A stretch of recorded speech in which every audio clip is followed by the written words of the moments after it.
Hello friends, मैं शुभम कुमार आपके अपने चैनल महाकाल शिव फैक्ट्स में स्वागत करता हूं। जय श्री कृष्णा मित्रों, प्रत्येक मनुष्य को अपने कर्मों का फल तो भोगना ही पड़ता है, चाहे वह मृत्यु लोक में भोगे या देवलोक में। आज की कथा में भगवान बताते हैं मनुष्य को अपने कर्मों का फल क्यों भोगना पड़ता है। सभी श्रोताओं से निवेदन है कि इस कथा को ध्यान पूर्वक सुनना। इसे सुनने के बाद आपके मन में उठ रहे सभी प्रश्नों का जवाब आपको मिल जाएगा। मित्रों, एक बार भगवान विष्णु क्षीर सागर में बैठे थे, तभी गरुड़ जी ने भगवान विष्णु से पूछा है, प्रभु, मनुष्य को अपने कर्मों का फल क्यों भोगना पड़ता है? मनुष्य ऐसी क्या गलती करता है जिसके कारण वह अपने बुरे कर्मों का फल भोगता है? पंछीराज गरुड़ जी की यह बात सुनकर विष्णु जी मुस्कुराने लगे और बोले, हे पंछीराज गरुड़, मैं तुम्हें एक कथा के माध्यम से आपके इस प्रश्न का उत्तर देना चाहता हूँ। इस कथा को ध्यान पूर्वक पूरा सुनना। फिर गरुड़ जी कहते हैं, हे प्रभु, आप कथा सुनाइए, मैं आपके मुख से सुनने के लिए बहुत उत्सुक हो रहा हूँ। फिर भगवान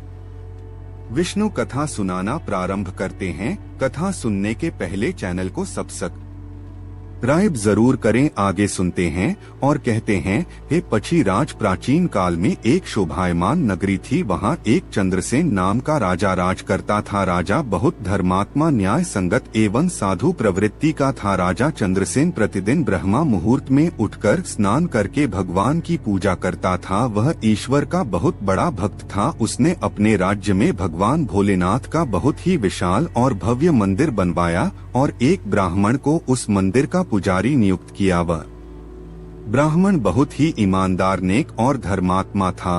वह राजा चंद्रसेन से कभी भी कुछ नहीं मांगता था। राजा ब्राह्मण के स्वभाव पर अत्यंत प्रसन्न थे। उस ब्राह्मण को राज मंदिर में पूजा करते हुए कई वर्ष बीत गए किंतु उसने कभी राजा से किसी प्रकार का कोई प्रश्न नहीं किया और न ही कुछ मांगा। कुछ दिन बाद राजा चंद्रसेन को एक पुत्र की प्राप्ति हुई। पुत्र मिलने की खुशी में राजा ने आदेश दिया कि सारे राज्य में उत्सव मनाया जाए। सारे राज्य में उत्सव मनाया गया। फिर समय बीतता गया। धीरे धीरे राजकुमार बड़ा होने लगा। राजा ने उसे पढ़ा लिखा के बहुत विद्वान बनाया। कुछ समय बाद राजकुमार का विवाह एक सुंदर राजकन्या से करा दिया गया। विवाह की रात को राजकन्या को नींद नहीं आई और वह इधर उधर घूमने लगी। जब वह अपने पति के पलंग के समीप आई तो उसने देखा कि बहुमूल्य हीरे जवाहरात से जड़ी तलवार राजकुमार के पलंग के पास रखी है। राजकन्या ने तलवार को देखा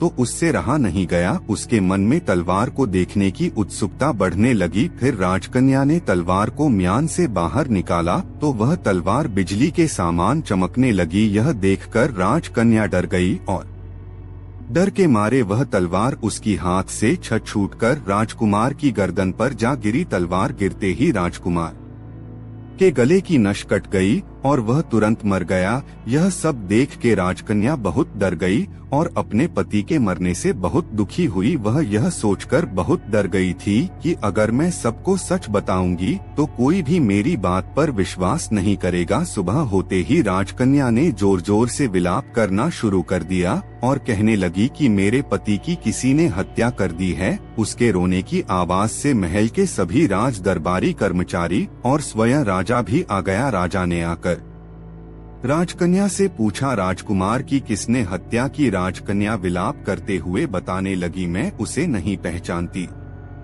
वह कौन था? परंतु उसे मैंने शिवजी के मंदिर में जाते हुए देखा है। राजा क्रोधित होकर सैनिकों और अपने मंत्रियों समेत भगवान शिवजी के मंदिर में गए तो उन्होंने ब्राह्मण को वहां पूजा करते हुए देखा। राजा चंद्रसेन के आदेश से सैनिकों ने उस ब्राह्मण को पकड़ लिया। उस ब्राह्मण को कुछ समझ नहीं आ रहा था कि मेरे साथ क्या हो रहा है। फिर भगवान विष्णु पंछीराज को आगे बताते हुए कहते हैं, हे गरुड़, उस ब्राह्मण ने राजा से बहुत कहा कि मैंने राजकुमार की हत्या नहीं की है, पर किसी ने उसकी एक बात नहीं मानी। राजा ने एक बार भी नहीं सोचा कि ब्राह्मण निर्दोष हो सकता है। राजा ने ब्राह्मण को सजा सुनाते हुए कहा, मैं तुम्हें मृत्यु दंड तो नहीं दे सकता, क्योंकि कि ऐसा करने से मुझे ब्राह्मण हत्या का पाप लगेगा। फिर भी मैं तुम्हें यह सजा सुनाता हूँ कि जिस हाथ से तुमने मेरे पुत्र को तलवार से मारा है, उस हाथ को शरीर से काटकर अलग कर दिया जाए। ऐसा कहकर राजा ने उसका हाथ कटवा दिया और इस पर ब्राह्मण बहुत दुखी हुआ और राजा को अधर्मी मानकर उसका राज्य छोड़कर अपने गुरु के पास काशी के लिए निकल पड़ता है। ब्राह्मण राज्य से निकलने के बाद अपने गुरु के पास जाने लगा और मन ही मन में भगवान से कह रहा है, हे प्रभु, आपने मुझे किन पापों की सजा दी है? मैंने ऐसा कौन सा कर्म किया था जिसकी सजा मुझे अब मिल रही है? मित्रों, काफी लंबा मार्ग तय करने के बाद ब्राह्मण काशी पहुंच गया। फिर वह अपने गुरु की कुटिया में जाता है, परंतु गुरुजी कहीं बाहर काम से गए थे और गुरुजी की पत्नी उनकी आलोचना कर रही थी और उन्हें बहुत भला बुरा कह रही थी। थोड़ी देर में गुरुजी कुटिया आ गए। उनके आने के बाद भी उनकी पत्नी का तिरस्कार कर रही थी, उन्हें भला बुरा कह रही थी, परंतु गुरुजी ने अपनी पत्नी से कुछ भी नहीं कहा। इसके बाद वह अपने आसन पर जाकर बैठ गए और ब्राह्मण की ओर देखते हुए बोले, कहिए शिष्य, आपका मेरी कुटिया में कैसे आना हुआ? ब्राह्मण ने कहा, गुरुवर आया तो अपने बारे में कुछ पूछने था, लेकिन पहले गुरुवर आप अपना हाल बताइए कि आपकी पत्नी अपनी जुबान से आपका इतना तिरस्कार क्यों करती है? तब गुरु ने कहा, यह मेरी पत्नी नहीं, मेरा कर्म है। दुनिया में हम जिसे भी देखते हैं, भाई हो, पुत्र, शिष्य, पिता या कोई भी संबंधी, वह सब हमारा अपना ही कर्म है। अपना किया हुआ कोई भी काम शुभ हो या अशुभ हमें भोगना ही पड़ता है, इसलिए मैं अपने कर्मों को खुशी से भोग रहा हूँ। फिर ब्राह्मण ने अपने गुरु से पूछा, गुरुवर आपने ऐसा क्या कर्म किया था?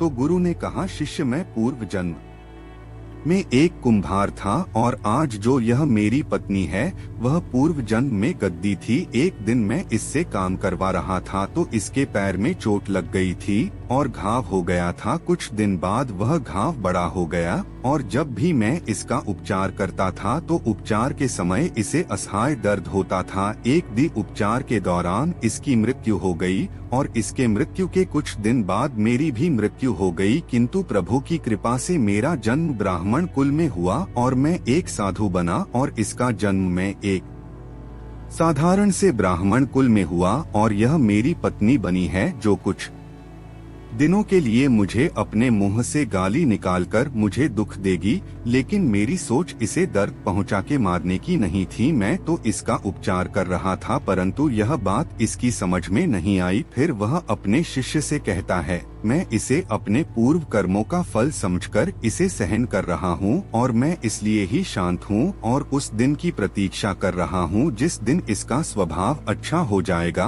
अब आप कहो शिष्य कि आप यहाँ किस लिए आए हो? ब्राह्मण ने अपना सारा समाचार सुनाया और पूछा, क्या मैं अधर्मी हूँ, पापी हूँ? गुरु ने कहा, नहीं। तो फिर शिष्य ने कहा, यदि मैं अधर्मी और पापी नहीं हूँ तो राजा चंद्रसेन ने मेरे हाथ क्यों कटवा दिए? फिर गुरु ने अपने ब्राह्मण शिष्य से कहा, राजा ने आपका हाथ नहीं कटवाया, आपके कर्म ने ही आपका हाथ कटवाया है। इस पर ब्राह्मण ने पूछा, ऐसा किस प्रकार हुआ? तो गुरु ने कहा, पूर्व जन्म में आप एक तपस्वी थे और राजकन्या गाय थी तथा राजकुमार एक कसाई था। जब कसाई गाय को मारने लगा तब गाय अपनी जान बचाकर आपके सामने से जंगल में छूने के लिए भाग गई। पीछे से कसाई आया और आपसे पूछा कि गाय इधर तो नहीं आई। आपने जिस तरफ गाय गई थी उस तरफ अपने हाथ से इशारा किया था। फिर कसाई ने जाकर उस गाय को मार डाला था। गाय के चिल्लाने की आवाज सुनकर जंगल से एक शेर आया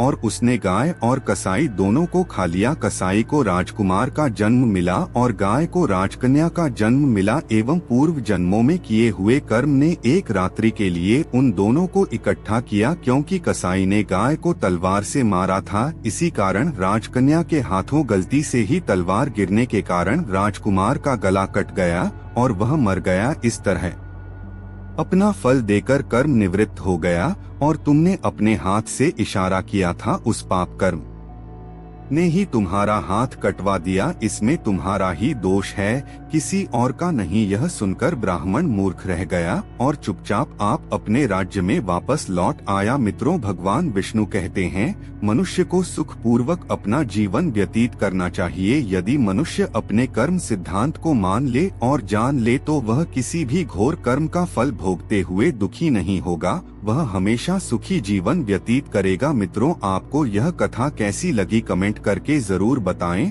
और कमेंट में जय हरि विष्णु अवश्य लिखें। ऐसी ही पौराणिक कथाओं को सुनने के लिए आप हमारे चैनल महाकाल शिव फैक्ट्स को सब्सक्राइब करें। वीडियो देखने के लिए आप सभी का दिल से धन्यवाद।